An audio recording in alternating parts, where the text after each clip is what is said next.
Hey guys, it's Faye, and welcome to day 18 of Danielle Koste's What the Flower Says of Death blog tour.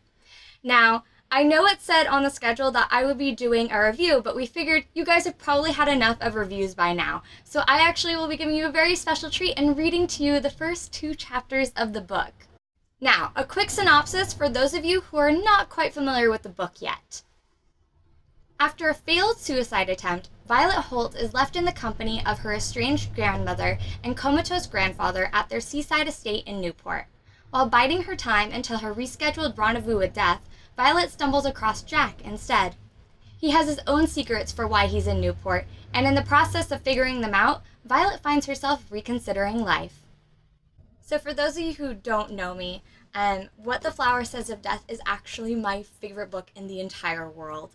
I'm so happy that I get to be doing this for Danielle. She's been my best friend for about 3 years now, and while I came across her work in, not through her original fiction, but through other means, this is the first full piece that I read from her, and instantly fell in love, and I have been anxiously waiting the day of its release for such a long time that I can't wait to read this out to you guys. So let's go ahead and get started. Chapter 1. My grandparents' estate was not how I remembered. When I was young, the rolling acres seemed never-ending against the forget-me-not horizon, and the modest Victorian-style manor felt stately and royal like a palace. I recalled playing in the Technicolor garden, violets in the air and grass stains on my tights, feeding the sheeps and goats, their fuzzy lip tickling my palm, going on horseback rides along the ocean with my grandfather, salt tangled in my ashy hair. I spent many summers there as a child. Whenever my mother felt stifled by my incessant needs, I visited my grandparents for a few weeks. As I grew older and more capable of taking care of myself, the trips waned to once in a blue moon. It had been 8 years since my last stay. Returning was underwhelming.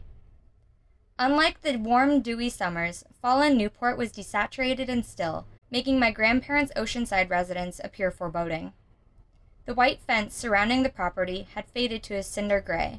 The house's exterior, once a vibrant yellow, was now sun-bleached and dulled with dirt and grime. Maple trees lined straight and neat on either side of the dusty road leading to the house, their old age showing with patchy autumn leaves and skeletal silhouettes. I was akin to them, spindly fingers gripping tight onto the last of their beauty as the winter threatened to strip them bare. I'd once remembered this place having so much life, but death had touched it since then. Fitting that I was spending my next few months here, as I'd also been recently touched by death.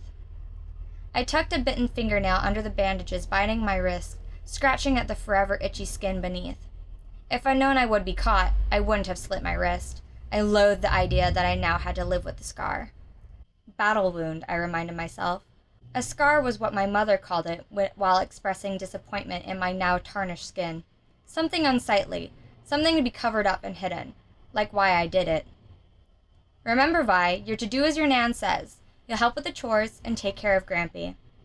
I rolled my eyes. Grampy's in a coma. What care could I possibly provide? My mother opened her mouth, her frosty gaze saying she was about to snap at me, but found the willpower to hold her tongue. I smirked to myself over the minute victory. I wasn't looking to start a fight, but I was bitter, and she knew I sat on a short fuse. Rightfully so, since she was ditching me 200 miles from home only 10 days after a suicide attempt. I guess her daughter's troubling desire to kill herself wasn't enough to make my mother wake up and smell the fragrance of her own neglect. I gnawed at my lip, my annoyance itching as violently as my stitched-up wrist. I was angry that she was running away again, but maybe it was for the best. I didn't want to be around her for a second longer. I opened the car door before my mother brought it to a complete stop, forcing her to slam the brakes. She followed me out of the car with an exhausted huff. "Violet, please. I just need some time to think, to figure out what to do. I don't know how to handle all of this. I'll be back for your birthday," she reasoned, always stifling a note of frustration when talking to me. I retrieved my duffel bag from the back seat and slammed the door closed, sending a sharp glare at her over the hood of the car. As a teen filled to the brim with unnecessary angst, everything came out of my mouth far more poisonous than intended, so I committed to the toxicity. "Why do you only seem to be able to think when I'm not around?" My mother stared at me, a deep wrinkle appearing between her brows, like I'd wounded her. She opened her mouth to reply, but the front door of the aging house opened, and my grandmother stepped out onto the veranda. There was a smile on her face, but it shrunk a fraction when she felt the heat from the conversation she'd interrupted. I turned back to my mother, shutting my eyes to settle my anger. "I'm sorry. Just do what you need to do." I always ended up apologizing. Every time. Because a small part of me always hoped she'd change. That she would suddenly see the errors of her ways, tell me to get back into the car and take me home, and we could resolve it like a real mother and daughter. My apology just gave her permission to not feel guilty, though. She sat back down at the driver's seat and took off with little more than a goodbye. I watched her drive away until the dreary gray swallowed her silver sedan in the seaside fog. Once released from the paralyzing disappointment, I turned, slipping past my grandmother as she held the door open. I avoided her gaze so she wouldn't be forced to hold her sugary smile anymore. I knew she was doing it. She was so much like my mother and me. I glanced around the entryway instead. It was as I remembered, yet hauntingly different. It wasn't the warm, welcoming home away from home it used to be. Now it felt cold and quiet, smelled of stale air, just as in the hospital. The comparisons made my mouth dry and my skin itch, as if my wrist wasn't the only part of my body covered in uncomfortable gauze. "The spare room is tidied up for you. I left some boxes in there, so it's a bit cluttered, but I don't expect you to be spending all your time in your room while you're here anyway." Her frigid tone suggested that she was just as apprehensive of me being there as I was. I didn't blame her. There was enough on her plate while taking care of the estate and my grandfather by herself. I guess I understood how she might need my help, even if it was simply one of my mother's weak excuses. But did she want my help? That curiosity didn't have such an easy conclusion. I felt like nothing more than a burden, only there on suicide watch, another unresponsive body for her to attend to. "Let me know if there's something I can help with," I answered. I didn't exactly want to do anything, but I wasn't sure how the offer would hold up if she ever decided to take me up on it. But I didn't want my grandmother sore with me before even making bed. All I wanted to do was curl up and sleep through the winter. But if she wasn't going to allow it, then I might as well try to help make our time together as painless as possible. "I'm making dinner at 6, she said, locking the front door and heading upstairs without another word. I heard the beeps of a heart monitor before she disappeared behind a closed door at the top of the stairs, leaving me alone.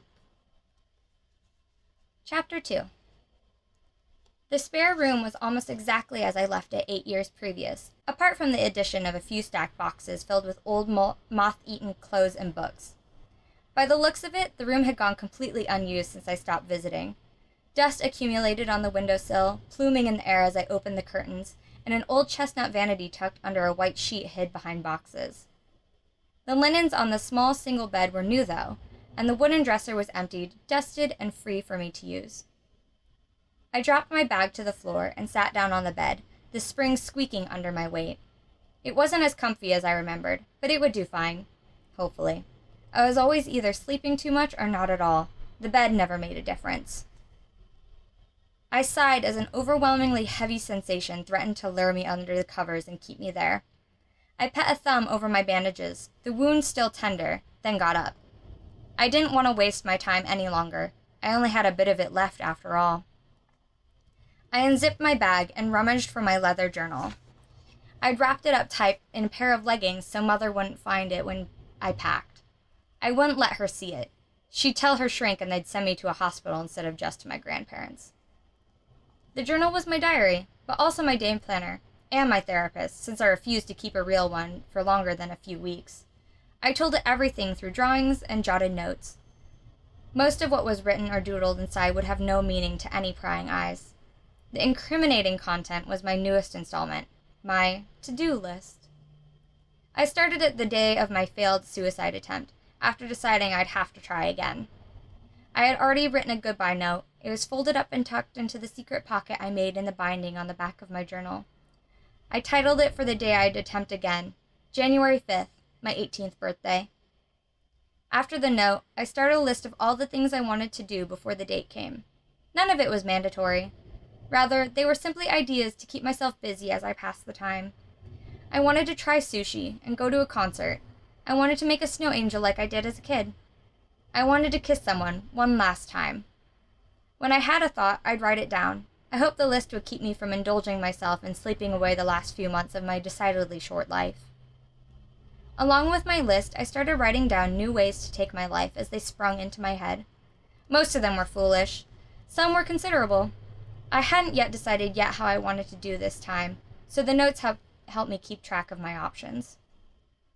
I knew it was morbid. I knew it was sick. I knew it was dirty and wrong and dangerous, and that's why the journal was a secret. That's why everything was a secret. I didn't want to get caught this time, especially after being caught the first time. My mother finding me, my wrist butterflied and bloodied, was a moment I regretted, but she ended up just delaying the inevitable by coming home early that night. Nothing changed. I still wanted to die more than ever. I'd have to do it right this time. I decided I would unpack later, or eventually, but for now I had to get myself up and doing something, or else I'd root myself to the room and start growing into the walls like the foreign weed I was. I tucked the worn leather book into the waistline of my jeans, skin to cold, dead skin, then laced my arms into a heavy wool sweater. The book hid snugly against my hip, concealed under my oversized clothes. With all the meals left skipped or forgotten, I was swimming in my wardrobe lately. I closed the bedroom door behind me and followed my fingers along the old wallpaper back to the entrance. On the way, I passed the room my grandmother had disappeared into. It seemed like she had left, the door remaining ajar. I paused, hearing the monitors again, beeping with heavy, dreadful intention. I placed my palm on the varnished wood of the door, opening the crack a little wider. I saw the crisp sheets of the bed and I froze, then retreated. I only caught my breath again when I was halfway down the stairs. I stumbled upon my grandmother in the den, doing a cross-stitch, her reading glasses balanced on the tip of her nose. She turned her attention to me when I approached the doorway. "I'm going to take a walk." She nodded, requiring no further explanation, and I had to conceal my surprise. I'd forgotten how it was to not undergo an interrogation every time I made a move. Just before leaving for the drive up, my mother made me take a shower with the bathroom door open. The lack of trust stifled me more than I realized, and when my grandmother didn't question my intentions or motivations, a small weight lifted off my shoulders. Would she regret the freedom she was allowing me? Would she wonder if she could have changed something, if she'd only kept me on watch like a jail warden, like my mother? I ventured to the stables first, but the barn was locked and boarded up. It seemed the horses, sheep, and goats were sold long ago. The upkeep was probably too expensive and too tedious when my grandmother was taking care of it all alone. I wasn't surprised, but found myself disappointed anyway. One of the horses, Marvin, used to nip sweetly at my sweater as I brushed his neck, and I felt a sudden deep regret that I never got to say goodbye to him. Or anyone, really. Last time I was here, I had no idea it was going to be so long before I returned again. Next, I checked the garden, and I was disappointed a second time. The wrought iron gate was locked with a chain and padlock, both showing the first signs of rust. I climbed up the fence to see inside, but the plants were overgrown and uncared for, so there wasn't much to see. The garden possibly lasted longer than the animals, but had still been at least a few years since someone tended to it. Weeds overtook the delicate undergrowth, and the hardier plants engulfed the others, more particular ones. I continued on, heading for the coast, assuring myself the sea had not changed in its luster since I had been gone. I hiked up to the cliff where my grandfather and I would often eat sandwich lunches. Though it was more gray and cold than I remembered, this location did not let me down. I sat on a rock, folding my knees up to my chest and sucking in the salty air like I had been drowning all this time and was finally catching my breath. The ocean was choppy, peaks of white speckled against the dark green. I retrieved my journal and drew the coast as I saw it, then the branches of the maple trees outside the front of the house as I remembered them from earlier. I wrote, "Hang from the thickest branch. Jump from the cliff and let the ocean swallow me." I added to my list, "Go horseback riding. Smell the Newport violets. Swim in the ocean." Even though I knew the last one was impossible in the time I had left without risking hypothermia. I scratched out the sentence, changing it, "Go swimming in December. Let the cold take you." After an hour, I headed back, not wanting to take too much advantage of the freedom my grandmother allowed me. I cut through the sparse line of woods on the property, taking the same path I used to with my grandfather. After years of neglect, the trail was now colonized by bushes and hanging branches. Because of the overgrowth, I found myself winded once I emerged from the trees to the backyard of the property, 50 yards from the house. I felt out of shape in this environment. New York had broken me like a bridle on a wild horse. I circled the house and entered back through the front door, but as I turned the corner, a shadow caught my eye.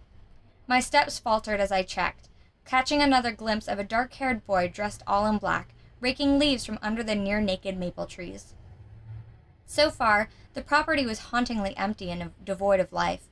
I'd almost forgotten other human beings existed. His presence took me off guard, as did the unwavering stare he sent back at me. I directed my eyes away and hurried forward to the entrance, but snuck a second peek as I closed the door behind me. He had bent down, returning to raking. My grandmother was in the kitchen making a cup of coffee. As I crossed the threshold, she offered me the mug she held and turned to prepare herself another. I used the mug to warm my chilled fingers, the smell reminding me of quiet early mornings before heading out with my grandfather. "Who's the kid?" I asked as subtle as possible. I was still bewildered by his presence, considering the lack of any other people at the estate. I think it leaked out with my question. When I visited as a child, there was always lots of people around. My grandparents had a maid for the house, groundskeepers, and stable workers to help with the animals. Now the place was little more than a graveyard, besides that thin boy who looked like he could have simply broken off from the very trees he raked under. She spooned a bit of sugar into her drink. "Right. He came by a few days ago offering to help to tend the grass. I gave him some money to rake up the leaves. They were becoming a hassle. He's from Tama, I believe. I can't remember his name." She paused her rambling to take a sip from her coffee, then turned towards me with a glint in her gaze. "He's about your age, I think." I scoffed, and she snickered before leaving the room. I let her believe I was embarrassed by her suggestion, but really that was nowhere near the truth. I had laughed because the thought of conversing with another human being, for romantic purposes or otherwise, was the furthest thing from my mind considering my coming plans. Nonetheless, I shifted over to the kitchen window and sipped on my coffee while spying on him, pulling the orange and red leaves into neat piles, his movements smooth and willowy like the sway of tree branches above him. There you have it, guys. I hope you enjoyed. I actually have the pleasure to be doing the audiobook for Danielle as well for this book. So if you enjoyed listening to me read it, you can hopefully find links to purchase the book on the release date as well, which is September 25th.